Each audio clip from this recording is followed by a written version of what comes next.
ಮಂಗಳೂರಿನ ಸುರತ್ಕಲ್ ಮುಖದಲ್ಲಿರುವ Srinivas Institute of Dental ಸೈನ್ಸ್ನ ವಿದ್ಯಾರ್ಥಿ ಸಂಘದ ಉದ್ಘಾಟನೆ ಹಾಗೂ ಕಾಲೇಜಿನ ಮ್ಯಾಗಜಿನ್ ಬಿಡುಗಡೆ ಸಮಾರಂಭವು ಇಂದು ನಡೆಯಿತು.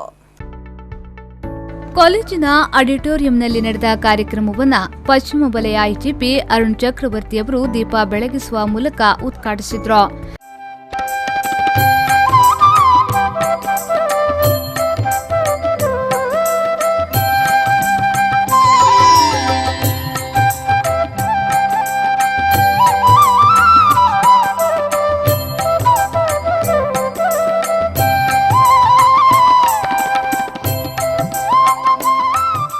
ಬಳಿಕ ಕಾಲೇಜಿನ ವಾರ್ಷಿಕ ಸಂಚಿಕೆ ರಿಫ್ಲೆಕ್ಷನ್ ಅನ್ನು ಬಿಡುಗಡೆಗೊಳಿಸಿದ್ರು.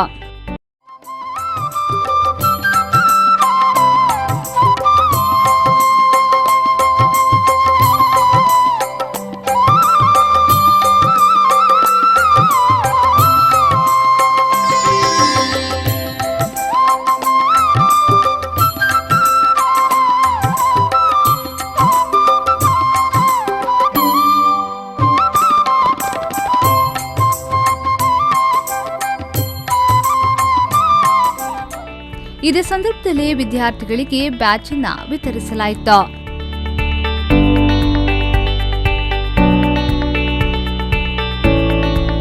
ಶ್ರೀನಿವಾಸ್ ಯೂನಿವರ್ಸಿಟಿಯ ಪ್ರೋ ಚಾನ್ಸಲರ್ ಮತ್ತು ಎ ಶ್ಯಾಮ ಫೌಂಡೇಶನ್ನ ಉಪಾಧ್ಯಕ್ಷರಾದ ಡಾ ಎ ಶ್ರೀನಿವಾಸ್ ರಾವ್ ಅವರು ವಿದ್ಯಾರ್ಥಿಗಳನ್ನು ಉದ್ದೇಶಿಸಿ ಮಾತನಾಡಿ ವಿದ್ಯಾರ್ಥಿ ಸಂಘದ ನೂತನ ಸದಸ್ಯರಿಗೆ ಶುಭ ಹಾರೈಸಿ ವಿದ್ಯಾರ್ಥಿಗಳ ಜವಾಬ್ದಾರಿಯ ಕುರಿತು ಮಾತನಾಡಿದರು.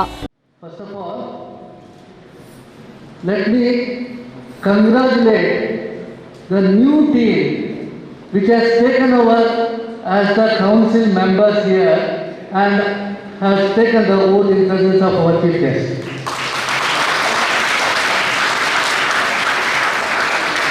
By doing so, you all have lot of responsibility vested on you now.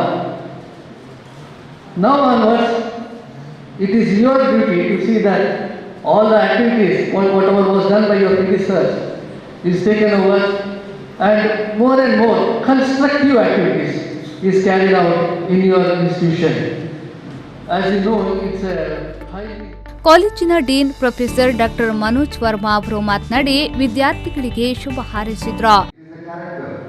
It is what you have, the contacts, the responsibilities, what you take. One which reaches you further. So today is the day where you are forming and there are leaders coming out of yourself and portraying to you that we can do more.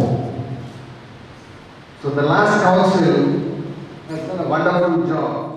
We are all the faculty members are getting touched upon their difficulties and the strength and all the efforts they put to elevate and raise the bar of Srinivas Institute of Dental Science.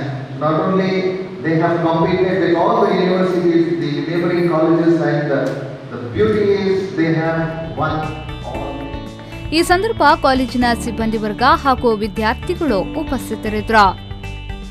ಶರಸಾಲಿಯನ್ ವಿ4 news 24/7 Mangaluru.